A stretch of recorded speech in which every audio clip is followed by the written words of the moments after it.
Mark Hay. I'm the owner of the Comic Asylum. Hi, I'm Jubei. I manage Comic Asylum here in Richardson, Texas. My name is Eduardo. Oh, that's you. My name is Bob Westbrook. Well, I went to college, got a BBA, worked in the corporate world for 11 years, got tired of supervising people, sucked the soul out of me, so saw an opportunity to leave there and open up a comic shop. So I knew a guy who had a shop that he was pretty much going to close over here, and so I ended up buying it from him. And then we were in a Garland for 6 years, and then moved over in this location in Richardson. We've been here 2.5 years. I got started here in 2000, back when it was called Big World, different store. I started here to work for maybe a year just to get away from the real world, because that sucks. And I kind of just stuck with it. I've always collected comic books since I was a kid. So when the store sold, this new Mark bought it and decided to keep me on, and I decided to stay. It pays my bills, and I like what I do.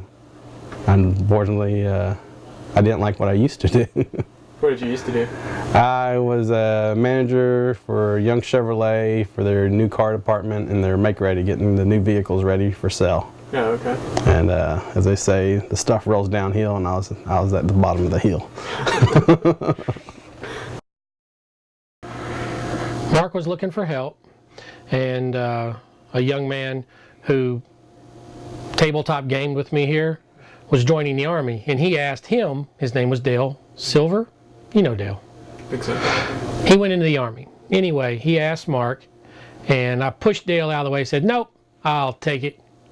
Mark thought about it for a second and said, okay, we'll give it a try.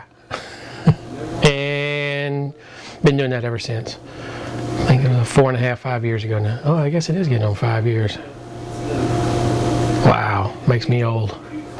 Oh, that makes you? That makes me old. Dealing with these folks will make you tired. Well, the good part is being the owner. I get to set my own schedule essentially, so I can be here as little or as much as I need to be.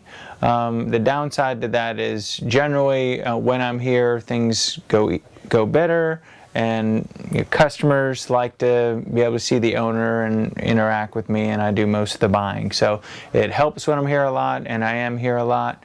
Some of the other pros, I mean, it's kind of a family in a way. You get close to some customers. You also, being a games shop, a lot of people hang out here, and sometimes that's good, and other times it's like babysitting. So, but overall, it's a pretty cool, fun atmosphere, so that's definitely a pro.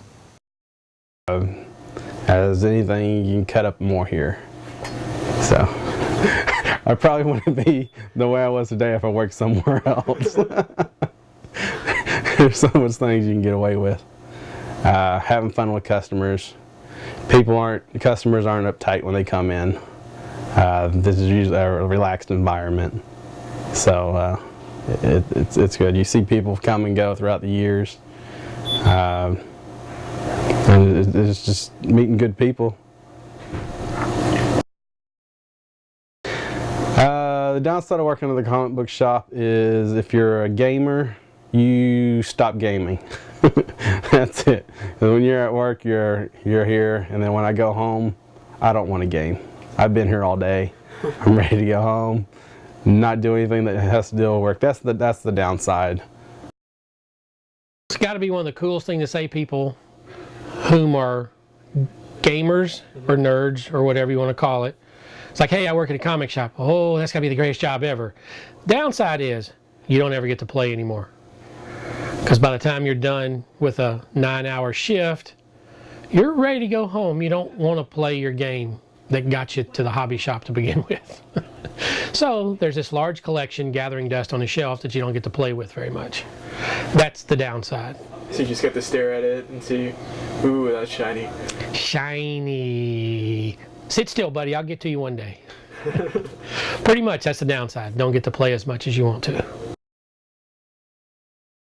Friday's geared towards the Magic the Gathering crowd, which has about 40 people come in. And like typical gamers, they come all strolling in at 6:45 expecting to pick up a lot of stuff in a very short amount of time in a line of people already trying to do the same thing. So it's just always hectic from 6:30 to about 7, and then it evens out over the rest of the night. We have about 40 gamers in the game room playing cards, and usually a few tabletop gamers as well. So do you, in other words, feel like a bartender behind the counter trying to help, like... Yeah, Friday nights it is. That's a pretty good analogy. It gets really, really busy. You got to think fast, go fast. I'll take that back. You don't think fast, you just got to go fast and to get the people worked in and worked out.